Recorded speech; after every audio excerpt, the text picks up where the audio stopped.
Olá, meu amigo e minha amiga concurseira, seja bem-vindo ao canal Direito para Concursos. Eu sou o Daniel Lopes, eu já peço que você já vá se inscrevendo aí no nosso canal. Você se inscrevendo vai nos ajudar bastante, deixa já o seu joinha também e acompanha a aula até o final junto com a gente. Hoje a gente vai estudar sobre a petição inicial, uma aula extremamente importante para você. Vamos falar sobre as hipóteses ali de emenda, sobre pedido certo, pedido determinado. Então, situações muito importantes para o seu estudo. Então, não perca, assista até o final e compartilhe com seus amigos, tá? Compartilhe aí a novidade que você pode estar estudando direito de uma forma inteiramente gratuita para concursos e também para a vida de uma forma geral. Então, acompanhe a aula aí até o final.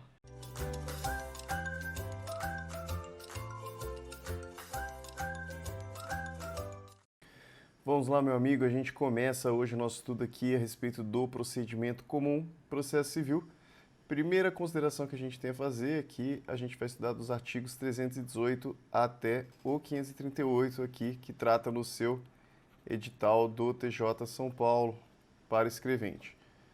Vamos lá, a gente está falando aqui sobre o livro 1 do processo de conhecimento e do cumprimento de sentença. É isso que a gente vai estudar aí ao longo desses artigos.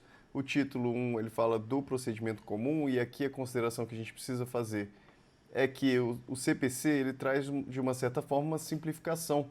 A gente não tem aqui aquela distinção sobre procedimento ordinário, sumário, sumaríssimo. O que a gente tem aqui é o procedimento comum e o procedimento especial. As regras comuns aqui, as regras que são ordinariamente aplicadas, a maioria dos processos não tem distinção, assim, não tem tanta distinção com relação aos processos, e os procedimentos especiais ali, que ele trata de situações específicas mesmo, ação de consignação e pagamento, situações assim, são processos que tratam de um procedimento diferenciado, um rito diferenciado. Mas percebam que com relação ao CPP, com relação ao processo penal, ele é muito mais simples aqui, a gente não precisa ficar observando ordinário, sumário, sumaríssimo. Algumas pessoas dizem que a lei do juizado especial seria um procedimento sumaríssimo. No entanto, não existe aqui, seria uma situação doutrinária mesmo, entendimento doutrinário.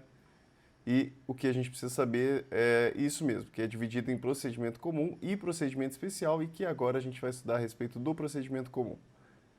E quando formos estudar o título 2, a gente vai estudar do cumprimento da sentença. A gente vai começar pelo título 1, vocês vão ver que tem bastante artigo aqui para a gente estudar no título 1, e depois a gente vai estudar o cumprimento de sentença. Primeiro, quando a gente fala sobre processo de conhecimento, é realmente dentro da ideia de conhecer o processo, de conhecer ali quem são as partes, então conhecer a relação processual, conhecer o objeto também que está sendo pedido, que é efetivamente o pedido, a causa de pedir, então os fundamentos jurídicos, os fundamentos, os fatos. Então esse é o processo de conhecimento em que ocorre também a instrução, tá? Então produção de provas e tudo mais. E ele vai até a sentença, que é o momento em que o juiz já possui todos os elementos para então poder julgar. Vamos dando continuidade. O capítulo 1 ele fala das disposições gerais. Artigo 318. Aplica-se a todas as causas o procedimento comum. Como eu estava dizendo, o procedimento comum ele é a regra, salvo disposição em contrário deste código ou de lei. Quando ele estiver dizendo ali, olha, vai ser aplicado o procedimento especial, então nessa situação o procedimento especial é que vai ser aplicado. Parágrafo único. O procedimento comum aplica-se subsidiariamente aos demais procedimentos especiais e ao processo de execução. Então, mesmo com relação aos procedimentos especiais, o procedimento comum ele é aplicado também de forma subsidiária. Isso quer dizer que quando o procedimento especial ele não estiver dispondo de forma específica com relação a algum assunto, por exemplo, olha, a petição inicial ele não falou nada a respeito de petição inicial, então a gente aplica o procedimento comum. Da mesma forma também processo de execução. A execução ela é um momento ali posterior ao processo de execução de conhecimento. Então temos o conhecimento, posteriormente nós temos ali, pode ser tanto um cumprimento de sentença ou nós temos também a execução. Com relação à execução, ela pode também utilizar-se de artigos aqui do procedimento comum, de forma subsidiária ali para complementar a informação que é trazida ali naqueles artigos, já que eles não são exaustivos. Da petição inicial. Agora a gente vai estudar desse momento aqui inaugural do processo, a petição inicial, que é ajuizada lá pelo autor. O autor é responsável por ajuizar a petição inicial, que é extremamente importante. O juiz pode tomar decisões baseadas somente na petição inicial, tamanha a importância da petição inicial. A gente vai estudar agora dos requisitos. A petição inicial indicará, primeiro, o juízo a que é dirigida. Aqui a gente fala de competência. Competência. Os nomes, os prenomes, o estado civil, a existência de união estável, a profissão, o número de inscrição no CPF ou CNPJ, o endereço eletrônico, o domicílio e a residência do autor e do réu. Vamos tomar cuidado aqui porque, por exemplo, ele fala a existência de união estável. Já que a união estável ela não se configura aqui como uma diferenciação no Estado Civil, é importante que se diga se existe ali uma situação de união estável ou não. Para alguns processos é importante, é relevante essa informação do Estado Civil, se a pessoa é casada ou não, às vezes precisa de um consentimento da esposa ou do marido. E, em razão disso, é importante, além da competência, demonstrar aqui a qualificação das partes, tanto do autor quanto do réu. O fato e os fundamentos jurídicos do pedido. Percebam, normalmente a petição inicial, ela é dividida em fatos. Aqui é o momento em que a pessoa demonstra ali o caso concreto, efetivamente ela diz o que ocorreu, e os fundamentos jurídicos do pedido, que é o momento em que ela apresenta o porquê ela possui o direito. Então, além dela descrever toda a situação, olha, eu entreguei o carro para a pessoa não me pagou o carro e tudo mais. Aí no fundamento jurídico ela vai falar, olha, enriquecimento ilícito da outra parte, pacta sunt servanda, os pactos precisam ser cumpridos, a bilateralidade ali dos acordos. Então, aqui os fundamentos jurídicos ele vai dizer efetivamente o que está escrito na lei que corrobore com o que ele apresentou a respeito dos fatos. O pedido que é efetivamente aquilo que a pessoa deseja, qual é o objeto da ação. Então, eu quero a devolução do carro, eu quero que me pague uma quantia certa. Ele vai falar com suas especificações, em regra vai falar, olha, eu quero que me pague 10 mil reais, em razão de tal prejuízo que me causou. E o valor da causa, a regra é que toda causa possui um valor, precisa ser atribuído, isso possui diversos motivos, principalmente o motivo de poder quantificar os honorários e quantificar também algumas situações a respeito do procedimento que vai ser tomado, se vai para o juizado especial, então é importante o valor da causa.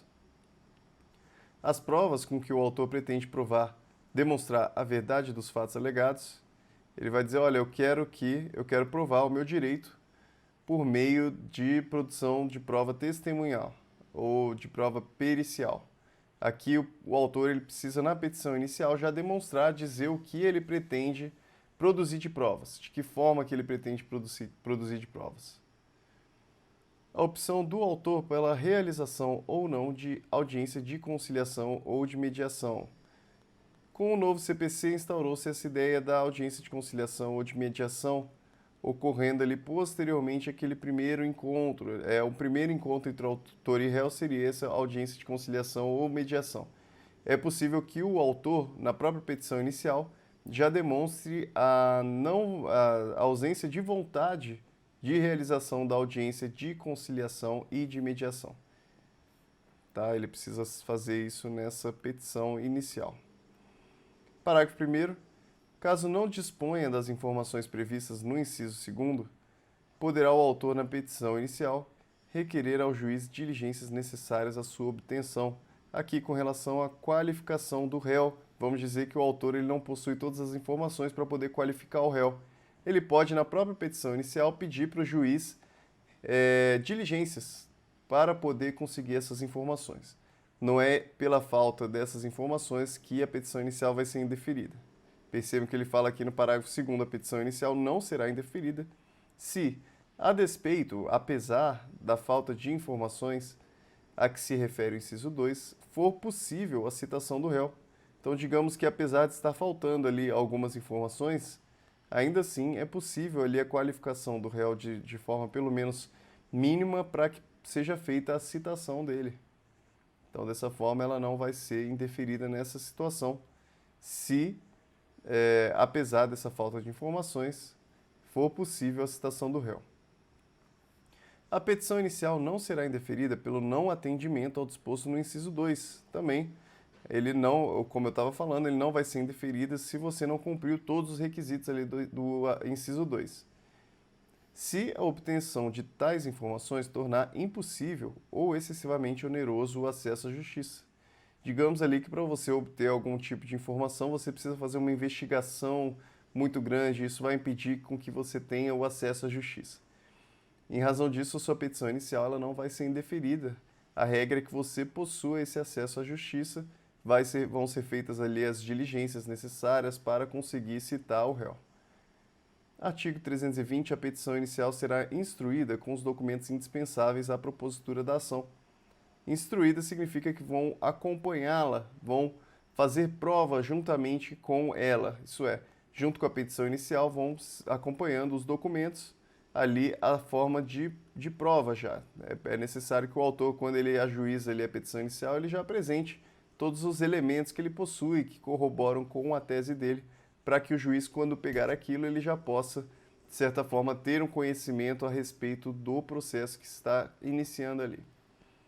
Artigo 321. O juiz, ao verificar que a petição inicial não preenche os requisitos do 319 e 320, ou que apresenta defeitos e irregularidades capazes de dificultar o julgamento de mérito, determinará que o autor, no prazo de 15 dias, a emende ou a complete, indicando com precisão que deve ser corrigido ou completado. Olha aqui que interessante, a gente tem aqui primeiro o dever de cooperação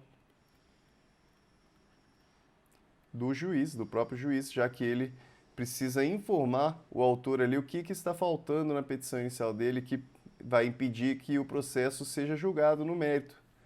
Aqui também nós temos a primazia da decisão de mérito. Aqui como vai se primar sempre pela decisão de mérito. A ideia é que o processo ele atinja a sua finalidade, ele chegue até o final e efetivamente aquele direito ele seja tutelado caso haja o direito, ou então que haja ali uma decisão de improcedência do pedido, caso o pedido seja efetivamente improcedente. Em razão disso, não vai ser indeferida a petição inicial aqui, se estiver faltando alguns daqueles elementos do 319 e 320. O que vai ocorrer é que o juiz ele vai conceder ao autor o prazo de 15 dias para emenda da petição inicial. E é feito no prazo de 15 dias. Muito importante esse artigo 321, tome cuidado com ele aqui em razão do prazo. Ele pode querer te confundir dizendo que a petição inicial vai ser indeferida, vai ser julgada improcedente, mas não é o caso. Parágrafo único. Se o autor não cumprir a diligência, isso é, ele não completou as informações, o juiz indeferirá a petição inicial. Aí sim, se ele não cumpriu, o juiz indefere a petição. Vamos falar agora do pedido, seção 2. O pedido deve ser certo. Quando a gente fala em pedido certo, a gente fala em um pedido expresso.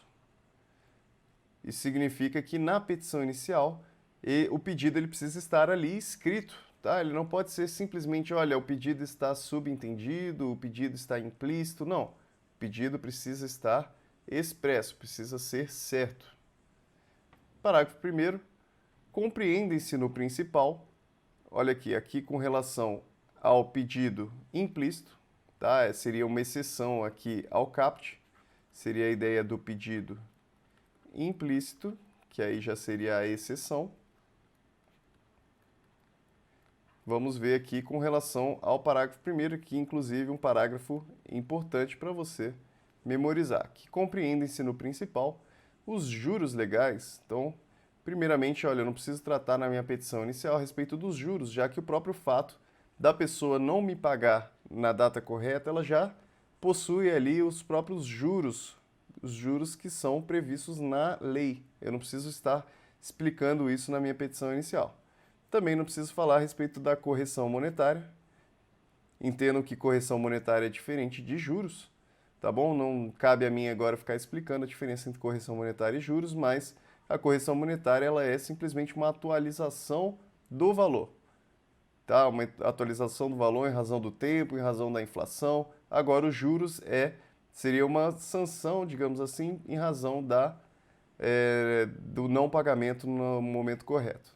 E verbas de sucumbência, que são aqueles pagamentos que devem ser realizados em razão da perda. Então, se a outra pessoa perdeu o processo, ela possui ali as verbas de sucumbência, ela precisa naturalmente pagar algumas situações. Então, por exemplo, as custas de algum pedido de perícia, alguma coisa, já que ela perdeu, acaba sendo responsável por cobrir, por ressarcir esses valores. E aqui ele fala, inclusive, os honorários advocatícios, já que você sabe que quando a pessoa perde o processo, ela precisa pagar o valor dos honorários advocatícios sucumbenciais à outra parte vencedora.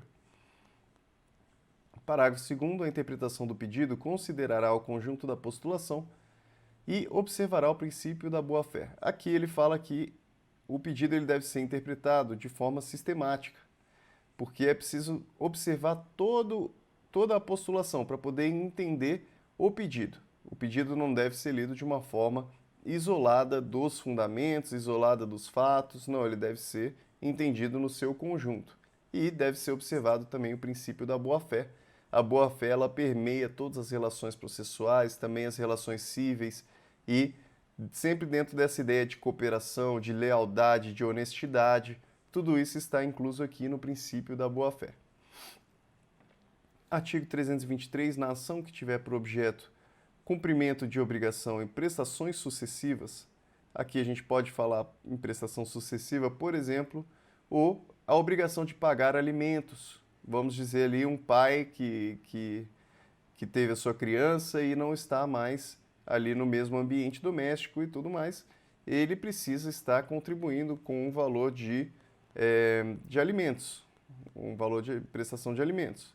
E são prestações sucessivas. Esse é um exemplo, existem outros exemplos também de prestações sucessivas, são aquelas que ocorrem de forma subsequente a cada sucessivas, realmente ocorrem de tempo em tempo, tá? Todo mês ali existe aquela obrigação de pagar. Essas serão consideradas incluídas no pedido. Independentemente de declaração expressa do autor, e serão incluídas na condenação enquanto durar a obrigação. Então, uma mãe vai lá e pede para o pai da sua criança pagar alimentos. É óbvio que essa obrigação de pagar alimentos, ela é contínua. Todo mês existe essa necessidade e o direito ali, ele continua sempre vigente. Em razão disso, essa exigência ela fica incluída no pedido ali, já que entende-se que é uma prestação sucessiva. Então, digamos aqui que é mais uma exceção ao pedido expresso, ao pedido certo. Trata-se, então, de um pedido implícito também. Ele fala que independe, então, da declaração expressa do autor e serão incluídas na condenação, enquanto durar a obrigação, se o devedor, no curso do processo, deixar de pagá-las ou de consigná-las. Vamos continuando. O pedido deve ser determinado. A gente viu anteriormente que o pedido ele precisa ser expresso, e agora aqui quando a gente fala a respeito de determinado, é que a gente precisa entender que é necessário que seja quantificado e qualificado. Quando a gente fala sobre qualificado, entende-se que ele deve ser descrito, precisa informar qual é aquele objeto em discussão, precisa trazer o maior número de informações possíveis acerca daquele objeto. E a respeito da quantificação, entende-se que, digamos que estamos falando a respeito de quantidade de sacas de soja e etc., a gente precisa falar, olha, são 200 sacas de soja. É necessário que seja informada a quantificação também do pedido. É lícito, porém, formular pedido genérico. Olha aqui seria também uma exceção ao pedido determinado. A gente viu as exceções ao pedido certo, que foram ali juros legais, correção monetária, verbas de sucumbência e também com relação às prestações sucessivas, tá? Então, quero que você foque muito nisso daqui, que são essas exceções, tá? Juros legais, correção monetária, verbas de sucumbência e prestações sucessivas. Agora a gente vai ver as exceções ao pedido determinado. Então, pode ser feito aqui um pedido genérico nessas situações. Primeiro aqui, ações universais. Se o autor não puder individuar os bens demandados. Quando a gente fala sobre ações universais, a gente pode estar falando em universalidade de fato ou universalidade de direito. Quando a gente fala em universalidade de fato, é porque o próprio objeto em si, ele já possui ali no seu conjunto um conjunto de bens. Então, quando a gente fala, por exemplo, em uma biblioteca, a gente já entende que a biblioteca ela possui ali um conjunto de livros. É o próprio coletivo de livros seria a biblioteca. Então ela possui, quando a gente está discutindo, olha, eu estou pedindo uma biblioteca. É óbvio que eu não vou conseguir ali, eu vou precisar trazer um pedido genérico, eu não vou poder quantificar exatamente, eu posso até fazer a qualificação e tudo mais, mas existe um limite, entende? Que existe um limite. Também da mesma forma, quando se fala de universalidade de direito, a gente está falando em um conjunto de direitos. Então, por exemplo, um espólio, quando existe uma pessoa falece, ela deixa ali uma herança, aquele conjunto de bens deixados pela pessoa que faleceu, ela acaba gerando o espólio. E esse espólio, ele também é uma universalidade de direito, porque é o próprio direito que entende que existe ali uma comunhão entre os bens. Não é os próprios fatos que... Porque, por exemplo, uma casa e um carro, eles não possuem uma universalidade quando a gente para pensar de fato. Mas, no entanto, no direito, pode-se considerar aqui que a casa e o carro deixados pela pessoa que faleceu, para a visão do direito, eles podem ser considerados como o espólio, que seria uma universalidade de direito. Então, também com relação a isso, às vezes não se pode individualizar exatamente todas as situações do pedido, então, dessa forma, poderia sim ser feito um pedido genérico. 2. Quando não for possível determinar desde logo as consequências do ato ou do fato. Digamos que o réu ali fez alguma coisa e a gente não sabe exatamente quais são todos os prejuízos que a atitude do réu causou ao autor. Em razão disso, como não se consegue determinar de logo, então naquele momento, as consequências, assim também pode ser feito o pedido genérico. 3. Quando a determinação do objeto ou do valor da condenação depender de ato que deva ser praticado pelo réu. O réu é que precisa fazer alguma coisa aqui para a gente poder determinar o objeto do valor. Então, digamos assim que o réu ele está com uma joia preciosa que é sua, no entanto, você nem sabe assim o valor daquilo, você não sabe nem como você poderia determinar o valor daquilo. Você precisaria de uma perícia, de uma pessoa experiente, de uma pessoa que conhece realmente aquele mercado para poder avaliar, e aquele bem não está com você, está com o réu. Essa seria uma outra hipótese de um pedido genérico, já que não é possível para você, não depende de um ato seu, depende sim de um ato do réu. Parágrafo 2º, disposto neste artigo, aplica-se à reconvenção. Reconvenção, entenda aqui que é um contra-ataque do réu. O réu, ele seria uma situação em que o réu ele não simplesmente se defende, o réu ele recebe aquele pedido, recebe aquela petição inicial e ele contra-ataca, é como se fosse uma contraposição de uma nova petição inicial, tá? Então, o autor fala, olha, réu, você está com a minha joia preciosa e tudo mais. Eu quero o meu direito e danos morais. E o réu vem e fala, não simplesmente se defende e fala que não está com a joia. Ele fala, autor, você está com a minha joia. Você está com a minha joia e eu quero ela de volta e quero meus danos morais. Percebam que é um contra-ataque, não é simplesmente uma defesa. E aplica-se da mesma forma aqui para o pedido genérico e pedido determinado. O pedido será alternativo quando, pela natureza da obrigação, o devedor puder cumprir a prestação de mais de um modo. Ele já, aqui no próprio artigo, ele explica o que é o pedido alternativo. O pedido alternativo é aquele em que o devedor pode cumprir a prestação de mais de uma forma. Então, olha, você pode cumprir me entregando, né? Então, no nosso contrato lá dizia que você podia me entregar tanto sacas de soja ou sacas de café. Então, o meu pedido é alternativo. Olha, você pode me entregar a saca de soja ou a saca de café. Tá? Então, pela própria natureza da obrigação, é uma natureza que de uma obrigação que é fungível, ela é uma natureza fungível. Em razão disso, ela pode ser assim substituída de uma obrigação pela outra e elas são compreendidas como iguais aqui nessa situação. Parágrafo único. Quando pela lei ou pelo contrato a escolha couber ao devedor, o juiz lhe assegurará o direito de cumprir a prestação de um ou de outro modo, ainda que o autor não tenha formulado pedido alternativo. Digamos que nessa hipótese em que eu falei que, olha, o contrato está dizendo que pode ser pago com café ou pode ser pago com soja. E olha, eu sou esperto, eu sou o autor e eu já senti que meu direito foi violado. Eu vou e peço, olha, eu quero saca de café, não quero saca de soja e eu digo que o nosso contrato é só a respeito de saca de café.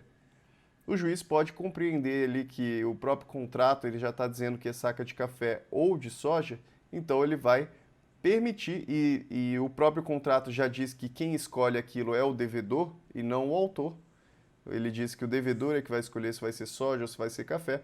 Em razão disso, o juiz ele pode permitir que o devedor, o juiz ele irá permitir, né? O juiz permite que o devedor escolha se vai ser pago em café ou se vai ser pago em soja. 326. É lícito formular mais de um pedido em ordem subsidiária. Aqui, agora, a fim de que o juiz conheça do posterior quando não acolher o anterior. Aqui a gente está falando do pedido subsidiário. Subsidiário. Com relação ao pedido subsidiário, existe aqui uma ordem de preferência. Eu falo, então, olha, primeiro eu quero um café, mas se o réu não conseguir me pagar em café, ele pode, eu sei que ele cultiva também soja, ele pode me pagar em soja. Mas se ele também não conseguir me pagar em soja, ele pode me fazer o pagamento em dinheiro. Tá? Isso daqui seria uma ordem subsidiária, porque se o primeiro for cumprido, os outros não precisam ser cumpridos. No entanto, se o primeiro não for cumprido, aí sim precisam ser cumprido o segundo ou o terceiro. Então, pedido subsidiário. Parágrafo único. É lícito formular mais de um pedido alternativamente para que o juiz acolha um deles. Tá? Então, ele pode formular ali pedidos alternativos e também subsidiários. Artigo 327. É lícita a acumulação. Acumulação significa realmente acumular os pedidos, formular mais de um pedido, em um único processo, contra o mesmo réu, de vários pedidos, ainda que entre eles não haja conexão. Tome muito cuidado com essa expressão, ele fala ainda que não haja conexão. Muito comum na prova ele falar que é necessário, para acumular os pedidos, que haja conexão entre os pedidos, que haja conexão entre os processos. Não precisa haver conexão. E aqui poderia ser uma situação em que ele fala, olha, você está me devendo uma saca de soja, mas você também está me devendo um carro. Eu aproveito o mesmo processo para fazer esses pedidos. Ou então, eu peço lá o direito material, por danos materiais eu peço minha indenização, e também por danos morais, seria uma acumulação de pedidos também. Agora, existem requisitos para admitir-se a acumulação. Vamos tratar aqui dos requisitos. Primeiro, os pedidos eles precisam ser compatíveis, não podem ser incompatíveis. Então, eu falo, olha, eu quero uma saca de café e, ao mesmo tempo, eu quero que você não me dê uma saca de café. Isso traria uma incompatibilidade nos pedidos. 2, seja competente para conhecer deles o mesmo juízo. tá? É uma regra aqui de competência que também precisa ser seguida. Seja adequado para todos os pedidos o tipo de procedimento. Então, se um deles pedir ali o procedimento comum e o outro procedimento especial, tá? Um procedimento, digamos que exista ali um procedimento que seja mais célere e um outro procedimento que seja mais demorado. É necessário que seja cumprido ali o procedimento mais demorado, tá? Ele acaba perdendo ali o benefício de poder utilizar-se de um procedimento mais rápido. Parágrafo 2º, quando para cada pedido corresponder tipo diverso de procedimento, será admitida acumulação. Olha aqui, ele permite até a acumulação, sim, se forem procedimentos distintos. Se o autor empregar o procedimento comum, tá? Aí ele vai ter que se utilizar do procedimento comum, sem prejuízo do emprego das técnicas processuais diferenciadas, previstas nos procedimentos especiais, a que sujeitam um ou mais pedidos cumulados, que não forem incompatíveis com as disposições sobre o procedimento comum. Ele está falando que se não for incompatível com o procedimento comum, ainda assim ele pode se utilizar de algumas das técnicas ali do procedimento especial. Então vamos dizer que no procedimento especial ele esteja ali determinando uma prestação de contas anterior, então uma prestação de contas prévia ali à instrução, ao processo. Em razão disso, essa prestação de contas ela pode ser determinada anteriormente. Seria ali uma situação para distinguir do procedimento comum. Mesmo se utilizando o procedimento comum, é possível fazer essas adequações aqui. O inciso 1º do parágrafo 1º não se aplica às cumulações de pedido de que trata o 326. Vamos lá, o inciso 1º do parágrafo 1º. Ele fala dos pedidos compatíveis entre si. E o 326 ele fala dos pedidos subsidiários. Se os pedidos eles forem incompatíveis entre si, no entanto, eles são pedidos subsidiários, então não se aplica, já que se um pedido foi acolhido, os outros não vão ser acolhidos, então não tem problema nenhum eles serem incompatíveis. Artigo 328, na obrigação indivisível. Obrigação indivisível é aquela que não pode ser dividida entre as pessoas, então, digamos lá, a obrigação de entregar um cavalo. Não é possível que você divida um cavalo. Essa é uma obrigação indivisível, tá? Pelo próprio bem em si. Pelo próprio bem em si, ela é uma obrigação indivisível. Ou então, olha, a obrigação ela é de entregar um carro e entregar uma joia. E isso é indivisível. Não posso modificar isso porque o contrato ele define que somente pode ser dessa forma. Então, a indivisibilidade ela pode ser tanto em razão do próprio bem, como pode ser também em razão de algum tipo de disposição prevista que ela, por exemplo, acarrete alguma multa quando for dividido o pedido. Então, a obrigação indivisível que tenha pluralidade de credores, tem mais de um credor, é aquela que eu falei, então, vamos lá, que o devedor ele vai entregar um cavalo, e esse cavalo ele precisa ser entregue para 2 credores. É o credor B e o credor C. Aquele que não participou do processo receberá sua parte, deduzida as despesas na proporção de seu crédito. Aqui vamos dizer que somente o B ajuizou a petição inicial. E o C ficou lá inerte, ele não se movimentou, ele não fez nada. Ele fala que nessa obrigação indivisível, aquele que não participou do processo, então aqui o C não participou, ele vai receber a sua parte. A parte dele pode ser, por exemplo, um valor em dinheiro, né? Pode ser o equivalente dele ao direito do cavalo, no entanto, uma utilização por algum tempo previsto, ou então somente um valor em dinheiro. Enfim, né? O que importa aqui é que ele vai receber a parte dele, no entanto, precisa ser deduzida a despesa na proporção de seu crédito. Já que existem despesas aqui, vamos dizer que o B, ele contratou advogado, ele teve despesas. Como ele teve despesas, o C não vai receber o valor aqui de 50%, tá? Do que está sendo discutido. Ele vai receber o valor já deduzidas todas as despesas que o B teve para o processo. Artigo 329, o autor poderá, até a citação, tomem cuidado aqui com o artigo 329, ele fala que até a citação o autor pode aditar ou alterar o pedido ou a causa de pedir, independentemente de consentimento do réu. Tomem muito cuidado aqui, até a citação. Esse é um momento processual em que ele ainda pode realizar essas situações independentemente do réu consentir. Então, posteriormente, né, o réu já foi citado, não é possível aqui que o autor simplesmente altere da forma como ele quiser o pedido e causa de pedir. Aqui, normalmente, a gente distingue assim, a petição inicial ela possui os fatos, depois, causa de pedir, que seriam os fundamentos jurídicos. Algumas pessoas distinguem também a causa de pedir como já também sendo os fatos, tá? Então, a gente pode falar aqui de causa de pedir remota e causa de pedir próxima, ou também tem pessoas que falam de causa de pedir próxima sendo os fundamentos jurídicos. Normalmente, os fundamentos jurídicos são conhecidos como causa de pedir próxima e os fatos como causa de pedir remota. E aqui, por fim, o pedido. Fatos, causa de pedir e pedido. É possível aqui que o autor ele altere o pedido ou a causa de pedir. Então, ele pode, em regra, aqui alterar.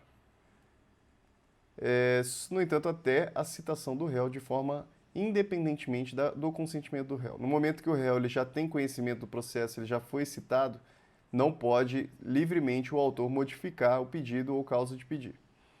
Até o saneamento do processo, aí então ele fala agora, posteriormente à citação do réu, ele pode aditar ou alterar o pedido e a causa de pedir com consentimento do réu. Se tiver consentimento do réu, tudo bem.